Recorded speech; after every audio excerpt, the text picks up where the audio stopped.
सोहन नगर में दयानंद नाम के एक बहुत बड़े ज्योतिष रहा करते थे।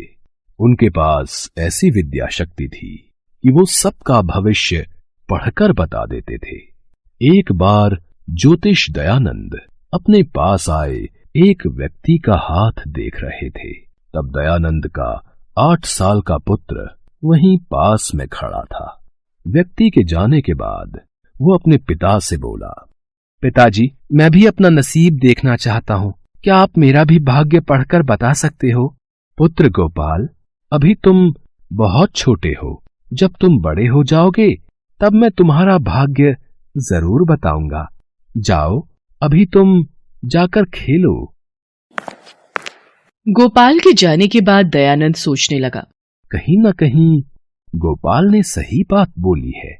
जब मैं सबका भविष्य बता सकता हूं तो क्यों न अपने बेटे गोपाल का भविष्य भी देख लूं। ज्योतिषी दयानंद आंखें बंद करते हैं और अपने पुत्र गोपाल का आने वाला भविष्य देखने लगते हैं, पर उसे कुछ ऐसा दिखाई देता है जिसे देखकर वो चौंक जाते हैं। अब ये मैंने क्या देख लिया? ऐसा नहीं हो सकता। मेरे इकलौते पुत्र का विवाह एक भिखारी की कन्या के साथ होगा। ये कदापि नहीं हो सकता। मैं ऐसा कभी नहीं होने दूंगा। मैं भाग्य देख सकता हूँ तो मैं भाग्य को बदल भी सकता हूँ। मैं अपने पुत्र का आने वाला नसीब ही बदल दूंगा। उसके पश्चात क्या हुआ ब्रह्मदेव?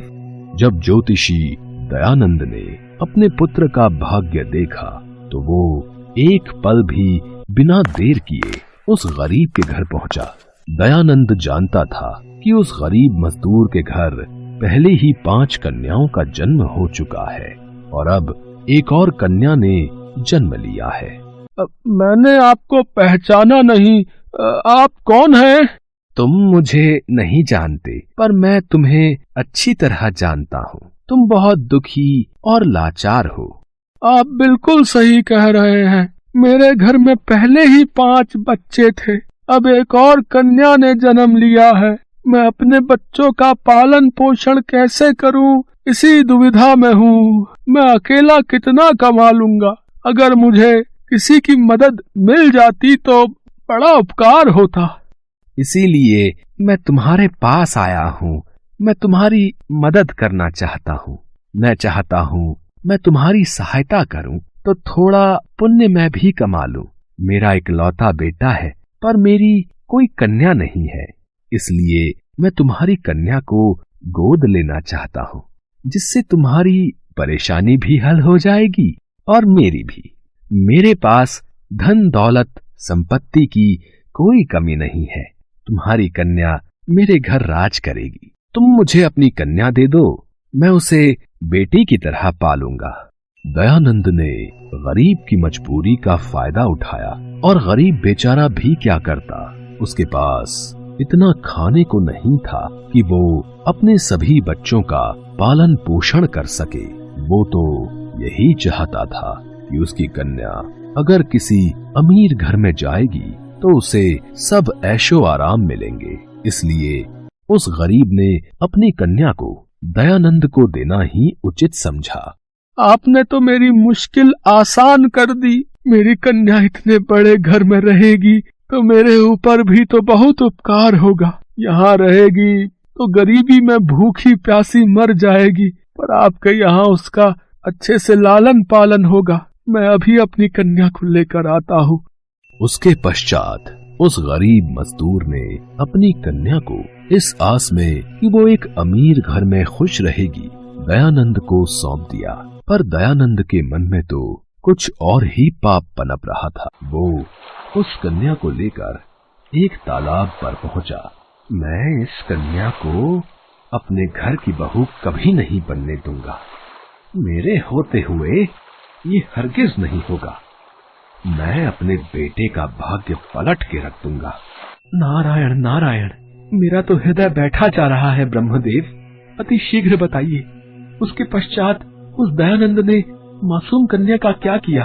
दयानंद ने अपने पुत्र का भाग्य पलटने के लिए उस कन्या को तालाब में फेंक दिया और वहां से हंसता हुआ वापस चला गया। पर ये कहावत भी सही है कि जिसको राखे साइयां मार सके न कोई। उस तालाब में कमल के पुष्प थे। उन्हीं में से एक कमल का पुष्प तालाब में बह रहा था। कन्या तैरती हुई उस पुष्प के ऊपर आ जाती है और पुष्प के साथ ही बहने लगती है। तभी तालाब में एक मछुआरा मछलियां पकड़ने आता है। अरे ये कमल के फूल के ऊपर क्या है?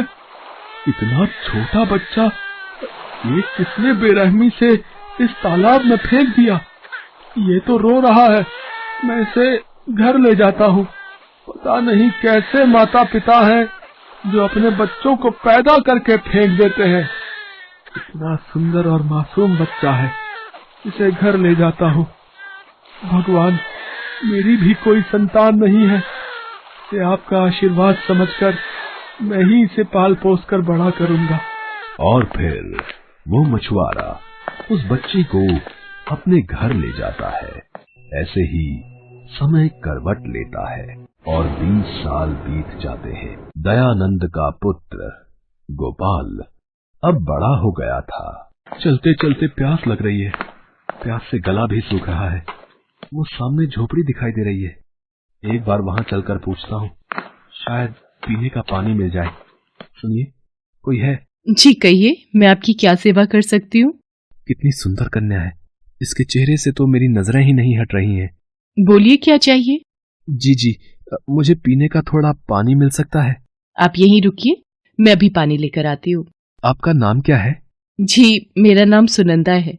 सुनंदा, अगर तुम मेरी एक बात का बुरा ना मानो तो एक ही नजर में मानो मुझे तुमसे प्रेम हो गया है। अगर तुम चाहो तो मैं तुम्हें पत्नी का दर्जा देकर तुमसे विवाह करना चाहता हूँ। पर बेटा, हम लोग तो बहुत गरीब हैं। तुम मेरी कन्या के साथ विवाह करोगे तो तुम्हारे परिवार वालों को कोई आपत्ति तो नहीं होगी ना? मैं आपके आशीर्वाद से इसी समय विवाह करके सुनंदा को अपनी पत्नी बनाकर ले जाऊंगा। मेरे होते हुए सुनंदा को किसी बात की कोई तकलीफ नहीं होगी। और फिर मछुआरे ने अपनी कन्या का विवाह गोपाल के साथ कर दिया। जब सुनंदा को लेकर घर पहुंचा तो दयानंद उसे देखकर बहुत गुस्से में आ गया। गोपाल, तू विवाह करके आ गया और ये किससे ले आया है? इस लड़की के परिवार के बारे में कुछ भी अता पता किए बिना तूने इतना बड़ा कदम कैसे उठा लिया? पिताजी, सुनंदा के पिताजी ने मुझे विवाह से पूर्व सब कुछ सच सच बता दिया था।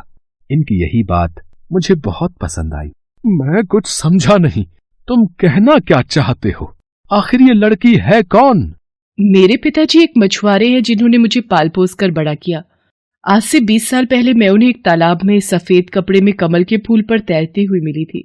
उसके पश्चात उन्होंने मेरी जान बचाई और मुझे अपनी बेटी बनाकर मेरा पालन पोषण किया। ये लड़की क्या कह रही है? ये तो वही लड़की है जिसे आज से 20 साल पहले मैंने ही सफेद कपड़े में लपेटकर तालाब में फेंका था। सर्वनाश, ये सब क्या हो गया? पर अभी भी मेरे पास समय है, मैं इसे जान से मार दूंगा, फिर तो भाग्य पलट सकता हूं। दयानंद के मन में एक बार पाप युक्ति फिर से जन्म लेती है। दोपहर के वक्त जब गोपाल काम पर गया होता है तो पीछे से सुनंदा घर पर अकेली होती है। यही मौका है इससे पीछा छुड़ाने का। सुनंदा कक्ष में सो रही है, ये सांप इसके कक्ष में छोड़ देता हूं। सांप इसे काटेगा तो ये मृत्यु को प्राप्त हो जाएगी और इसके मरने के पश्चात मेरे पुत्र का किसी अच्छे घर में विवाह कर दूंगा। सांप को पिटारे में से निकाल लेता हूँ। नारायण नारायण। फिर क्या हुआ ब्रह्मदेव? क्या दयानंद की ये कुटिल युक्ति काम कर गई? क्या सांप ने सुनंदा को काट लिया और वो मृत्यु को प्राप्त हो गई? देवर्षि नारद, आप जानते हैं, यदि कोई व्यक्ति पाप कर्म करने लगता है